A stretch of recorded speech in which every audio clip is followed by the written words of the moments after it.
Hello everyone. आज हम class 6 के सिविक्स का चैप्टर नंबर 2 उठाएंगे जिसका नाम है diversity and discrimination.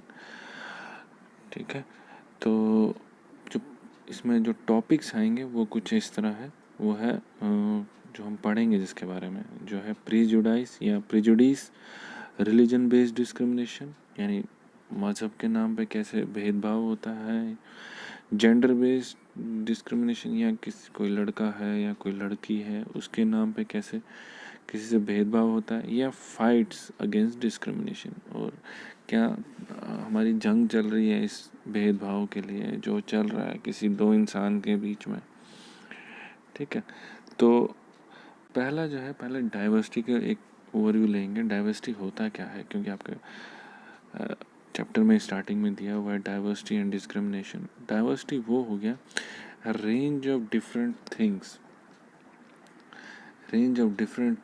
Things, variety और मिक्सचर, मतलब एक ऐसी चीज़ जिसमें बहुत सारी चीज़ें मिक्स हो, जहाँ बहुत सारी चीज़ें एक साथ रहती हो। जैसे यहाँ पे हर धर्म के इंसान रहते हैं, चाहे वो हिंदू, मुस्लिम, सिख, ईसाई, बौद्ध, जैन, तो ये सब अलग अलग तरह के लोग।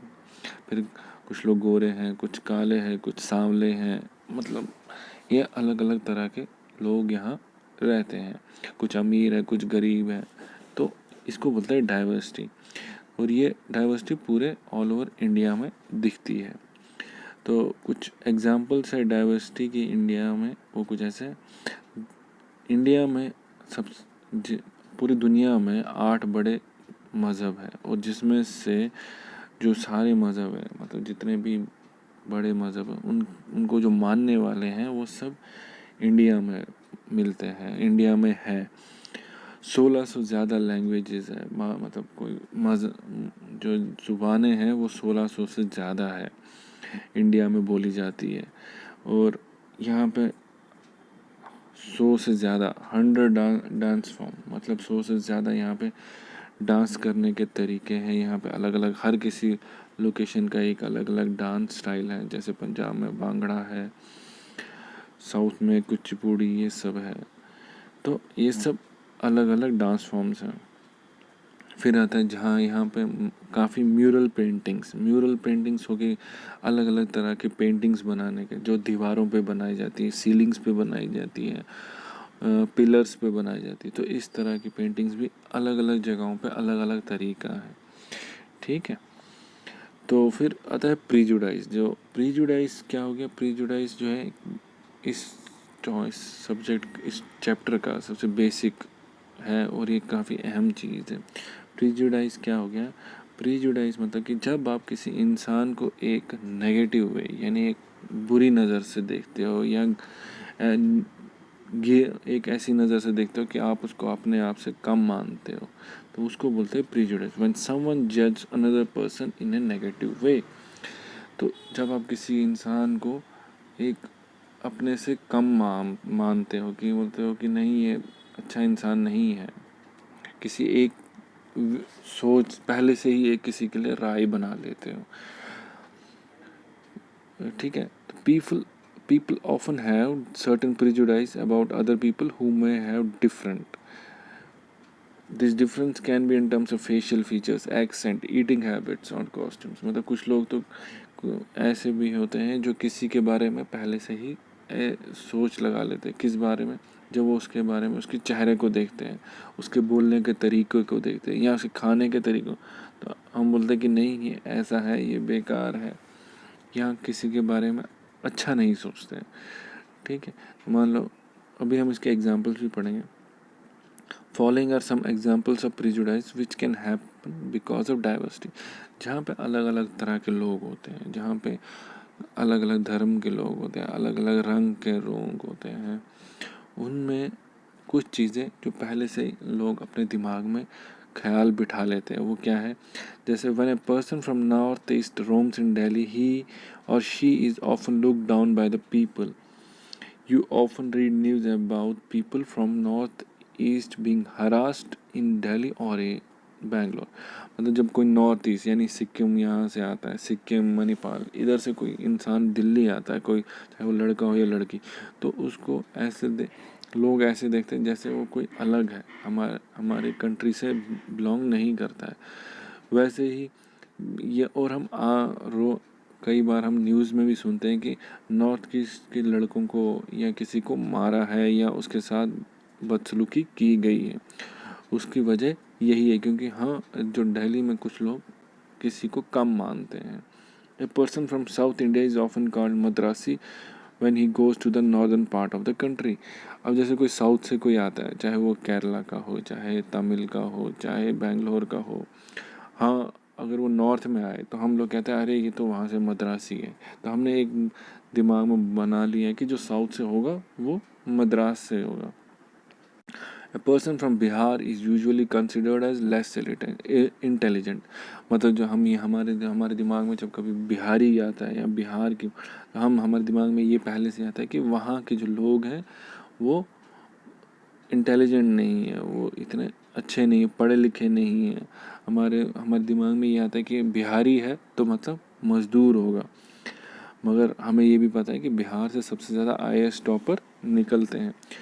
A person from rural areas is considered to be illiterate, unhygienic and unsophisticated।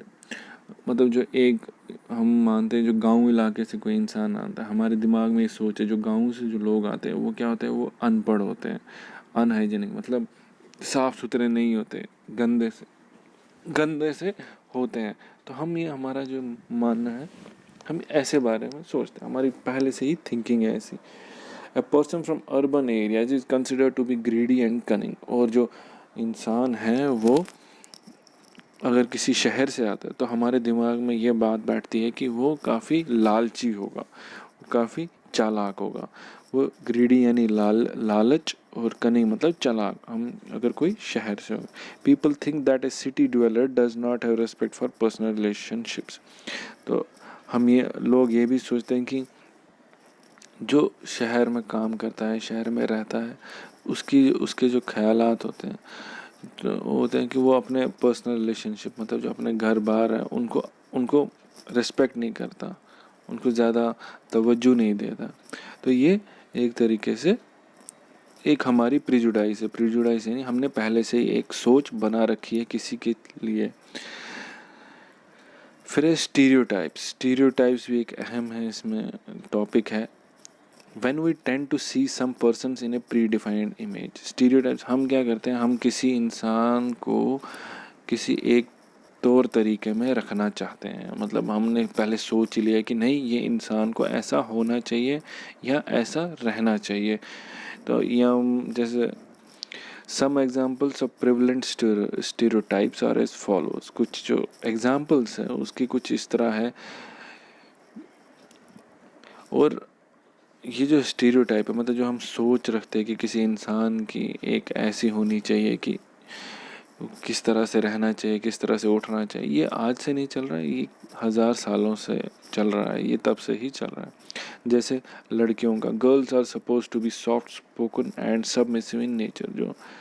जो लड़कियां हैं ये माना जाता है कि जो लड़कियां उनको क्या नरम होना चाहिए, मीठा बोलना चाहिए, लड़ना नहीं चाहिए, दब के रहना चाहिए थोड़ा।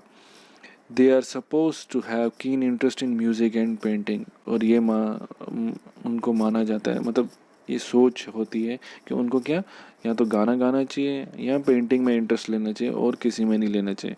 दे क्राई टू ऑफन, ये भी माना जाता है कि जो लड़कियां हैं सबसे ज़्यादा रोती है।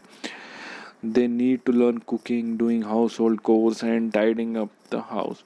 तो ये भी माना जाता है, ये भी सोचा जाता है कि जो लड़कियां हैं वो हमेशा हमेशा खाना बनाना चाहिए, उसको घर का काम करना चाहिए, और घर के जो भी और कोई और जॉब्स हैं जैसे सफाई करना, ये सब उसी का ही काम है।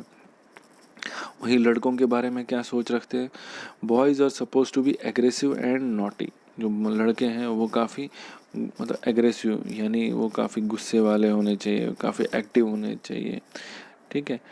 They are suppose to have keen interest in adventure sports and outdoor sports. तो उनको माना जाता है ये कि लड़कों का माना जाता है कि उनका जो इंटरेस्ट होना चाहिए वो किस में होना चाहिए, एडवेंचर, मतलब कोई हैरत अंगेज काम करना है या बाहर के जो खेल है जैसे क्रिकेट है, फुटबॉल है, ये सब लड़कों के लिए है। Boy should not cry because crying is a sign of weakness. लड़कों को ये भी कहा जाता है कि आपको रोना नहीं चाहिए, तुम लड़की हो क्या रोते रहते हो, ऐसा सब बोला जाता है। ये एक When a boy becomes adult, he is supposed to earn money to bring the bacon at the home. जब लड़का बड़ा हो जाता है, जब वो, हाँ, ये माना जाता है कि लड़के को बाहर जाना चाहिए, काम करना चाहिए और घर के लिए सामान लाना चाहिए, पैसा लाना चाहिए। तो ये लड़कों को ही, लड़कियों का नहीं माना है। लड़कियों को बोलते हैं कि आपको क्या करना है जॉब करके। फिर ये जो मतलब ये एक तरह के जेंडर बेस्ड स्टीरियोटाइप्स, मतलब किसी को जेंडर पता करना है, वो लड़का है या लड़की, उसके उसके लिहाजे से उसमें भेदभाव करना। और ये हमेशा अक्सर हमें फिल्मों में दिखाया जाता है। फिल्मों में क्या दिखाया जाता है, जो हीरो है वो काफ़ी ताकतवर होता है, वो फिर हीरोइन को बचाने जाता है, अक्सर हमें दिखाया जाता है। या कॉस्मेटिक के एड्स में लड़कियों को ही दिखाया जाता है कि लड़कियों को मेकअप की ज़रूरत पड़ती है, या किसी शैम्पू की ऐड आती है उसमें लड़कियां होती हैं। तो ये सब उसी में आता है। या वॉशिंग पाउडर के ऐड में दिखाते हैं सिर्फ लड़कियां ही कपड़े धोती हैं, या एक दो लड़के होंगे बाकी सब लड़के होंगे। तो ये भी जेंडर बेस्ड स्टीरियोटाइप है। तो इसके अलावा जेंडर बेस्ड के अलावा जो भेदभाव होता है उसके अलावा किस में होता है, रिलीजन यानी मज़हब में, कास्ट में यानी जात में, या प्लेस ऑफ ओरिजिन मतलब जहाँ से वो आया हो, जहाँ से पैदा होता है। मतलब कोई लोग होता है कि हम सोचते हैं अरे वो तो गाँव का है तो वो ऐसा होगा, हम शहर से तो हम टिप टॉप इंसान है। तो ये एक सोच है, ये स्टीरियोटाइपिंग है, इसको बोलते हैं एक तरह की सोच, जिसमें पहले से ही लोगों ने सोच रखा है कि कौन सा इंसान कैसा होना चाहिए।